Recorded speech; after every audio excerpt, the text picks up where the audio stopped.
Congress party की बड़ी बैठक दिल्ली में चल रही है। इस बैठक में हालांकि राहुल गांधी शामिल नहीं हुए हैं। मीटिंग में सोनिया गांधी, प्रियंका गांधी मौजूद हैं। राहुल की सदस्यता रद्द होने के बाद आगे की रणनीति पर इस बैठक में मंथन चल रहा है। इस वक्त की बड़ी खबर आपको बता रहे हैं, कांग्रेस पार्टी के दफ्तर में बड़ी बैठक हो रही है। दो तस्वीरें आपको दिखा रहे हैं। पहली तस्वीर राहुल गांधी की, जिनको आज बड़ा झटका लगा।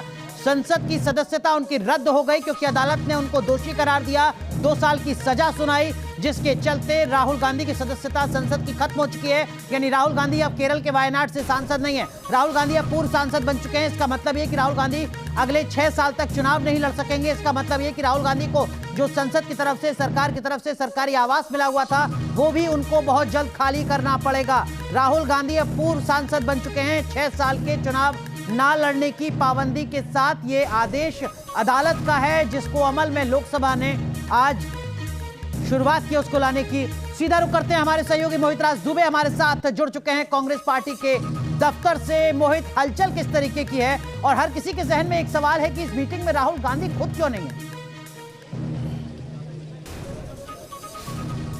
देखिए, बिल्कुल सियासी हलचल बहुत तेज है। हलचल अंदर भी है, हलचल बाहर भी है। और यही सवाल उठ रहा है कि अगर राहुल गांधी इतनी बड़ी बैठक के भीतर आखिर क्यों नहीं आए, इस मीटिंग में आखिर क्यों नहीं शामिल हुए। और खुद राहुल गांधी अपने आवास पर इस वक्त मौजूद हैं, लेकिन उनकी मां सोनिया गांधी, प्रियंका गांधी सहित तमाम बड़े नेता इस बैठक में इस वक्त मौजूद हैं। आपको बता दें कि सुबह से लेकर अब तक हलचल लगातार इस मामले को लेकर बढ़ती ही जा रही है कि और राहुल गांधी जब सुबह संसद भवन के भीतर आए थे तो उनको बिल्कुल यकीन नहीं था कि इतनी बड़ी कार्रवाई उनके खिलाफ हो जाएगी। उनको लग रहा था कि थोड़ा वक्त इसमें जरूर लग सकता है और डिस्क्वालीफाई। आपको बता दें कि सुबह 11 बजे के आसपास वो संसद भवन आए थे और उसके कुछ ही घंटों के बाद राहुल गांधी पूर्व सांसद बन गए। अब वो वायनाड से सांसद नहीं है। आपको बता दें कि इस वक्त आपातकालीन बैठक चल रही है और रणनीति इस बात को लेकर बनाई जा रही है कि आगे किस तरीके से राहुल गांधी के मद्देनजर कदम रखा जाना है, किस तरीके से जो है माइलेज, पॉलिटिकल माइलेज इस पूरे मामले को लेकर लिया जाए। कांग्रेस पार्टी की यही कोशिश होगी कि राहुल गांधी को डिस्क्वालीफाई किया गया है तो इसका पॉलिटिकल माइलेज लिया जाए। मेरे साथ राहुल डबास भी है, उनसे भी बातचीत करेंगे और समझेंगे क्योंकि इन्होंने भी इस खबर पर नजर बनाकर रखी हुई थी। राहुल, सबसे पहला सवाल मैं आपसे समझना चाहता हूं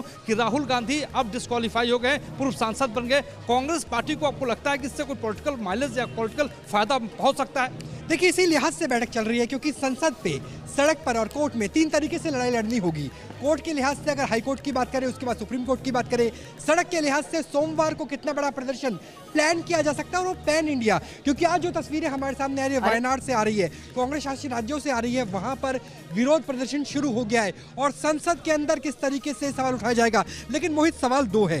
पहला सवाल यह है कि जो राहुल गांधी यहाँ पे नहीं पहुंचे हैं, लेकिन क्या और भी कोई नेता है जो आप बता पाएंगे कि इस बैठक में नहीं पहुंचे हैं? और दूसरा कि क्या कांग्रेस के पास जब कल ये आ गया था कि ऑर्डर आ चुका है, ऑर्डर के हिसाब से 2 साल की सजा है, तो इंतजार क्यों करना पड़ा? क्या सवाल है पार्टी के अंदर यही जो इंतजार करवाना चाहते थे पार्टी के अंदर? सवाल मैंने अभिषेक मनु सिंघवी से पूछा था। अभिषेक मनु सिंघवी ने कहा था कि जजमेंट आएगा, जजमेंट पर हम मंथन करेंगे, उसको समझेंगे, उसके बाद ऊपरी अदालत में जाकर अपील करेंगे। लेकिन वक्त नहीं रहा। अगर पहले कर लिया जाता तो शायद ये आज स्थितियां पैदा नहीं होती। लेकिन आपको बता दें कि लोकसभा स्पीकर के विवेकानुसार, यानी विवेक पर सब कुछ निर्भर करता है कि अगर कोई जजमेंट इस तरीके का आता है कि वो निर्णय कब लेते हैं। लेकिन मोहित, अभिषेक मनु सिंघवी और कपिल सिब्बल दोनों के बयानों में अंतर था। तो क्या कोई ऐसी कांग्रेस के भीतर की राजनीति है जिसके शिकार राहुल गांधी बनते हुए नजर आए? मोहित, जरा राहुल से पूछिए। राहुल जो आशंका जाहिर कर रहे हैं, क्या राहुल डबास की आशंका है कि कांग्रेस पार्टी के भीतर भी एक धड़ा ऐसा है जो चाहता था कि इस मामले पर अदालत में पहुंचा ही ना जाए? राहुल डबास जो कह रहे हैं उससे इस तरीके की आशंका भी नजर आती है। बिल्कुल, देखिए,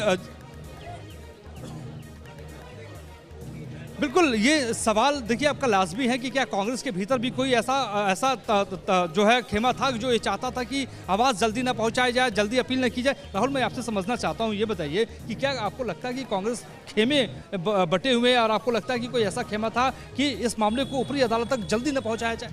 देखिए, आप बेहतर तरीके से जानते हैं कि कांग्रेस के अंदर खेमेबाजी है, क्योंकि कांग्रेस का एक बड़ा धड़ा पहले से कहता आया था कि राहुल गांधी को अध्यक्ष नहीं बनना चाहिए। तब अध्यक्ष की बात दूसरी थी, उस वक्त चुनाव हुआ। और कांग्रेस के अंदर अभी भी एक बड़ा खेमा ऐसा है जो राहुल गांधी के नेतृत्व जो बात राहुल कह रहे हैं उसका मतलब यह है कि हमें तो अपनों ने भी लूटा। मतलब अदालत से फैसला आया, लोकसभा सचिवालय की तरफ से फैसला लिया गया, लेकिन क्या अपनी जो लीगल विंग है वो भी सक्रिय थी या नहीं? बहुत बहुत शुक्रिया आप दोनों का जुड़ने के लिए। हर अपडेट लगातार हम पहुंचाते रहेंगे।